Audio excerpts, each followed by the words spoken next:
मरकुस रचित सुसमाचार, पहला अध्याय। परमेश्वर के पुत्र यीशु मसीह के सुसमाचार का आरंभ।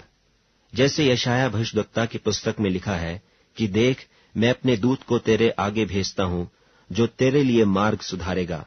जंगल में एक पुकारने वाले का शब्द सुनाई दे रहा है कि प्रभु का मार्ग तैयार करो और उसकी सड़कें सीधी करो।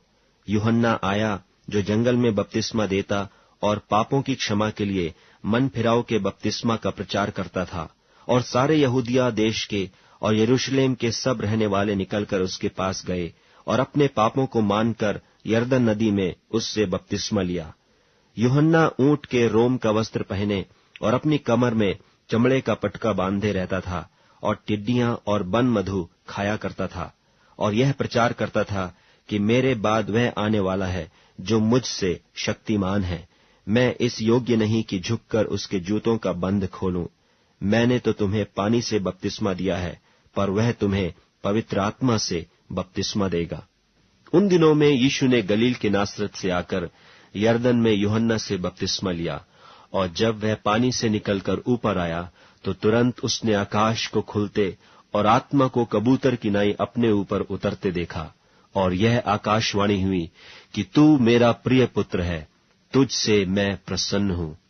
तब आत्मा ने तुरंत उसको जंगल की ओर भेजा, और जंगल में 40 दिन तक शैतान ने उसकी परीक्षा की, और वह वन पशुओं के साथ रहा, और स्वर्गदूत उसकी सेवा करते रहे। यूहन्ना के पकड़वाए जाने के बाद यीशु ने गलील में आकर परमेश्वर के राज्य का सुसमाचार प्रचार किया और कहा, समय पूरा हुआ है और परमेश्वर का राज निकट आ गया है। मन फिराओ और सुसमाचार पर विश्वास करो।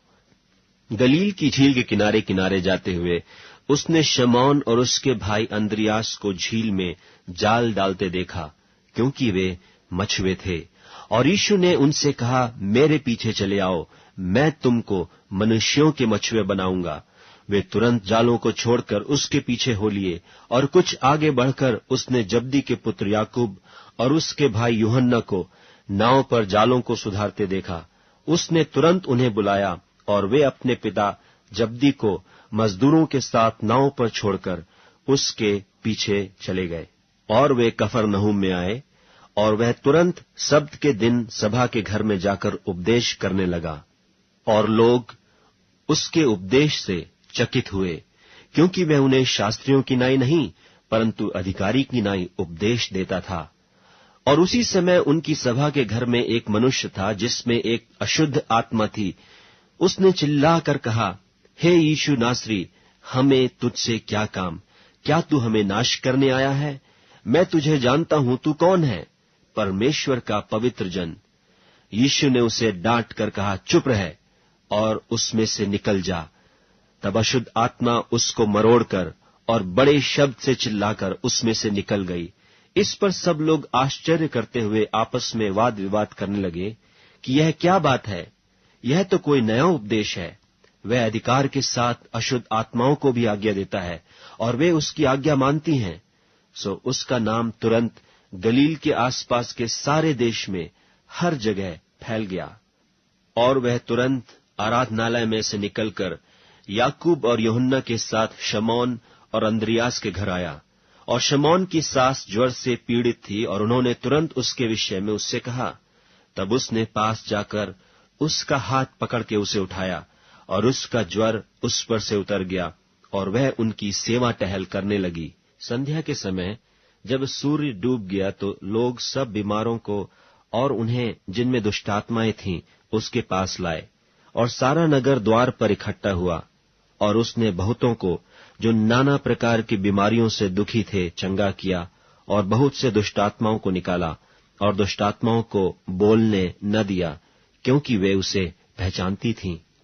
और भोर को दिन निकलने से बहुत पहले वह उठकर निकला और एक जंगली स्थान में गया और वहां प्रार्थना करने लगा।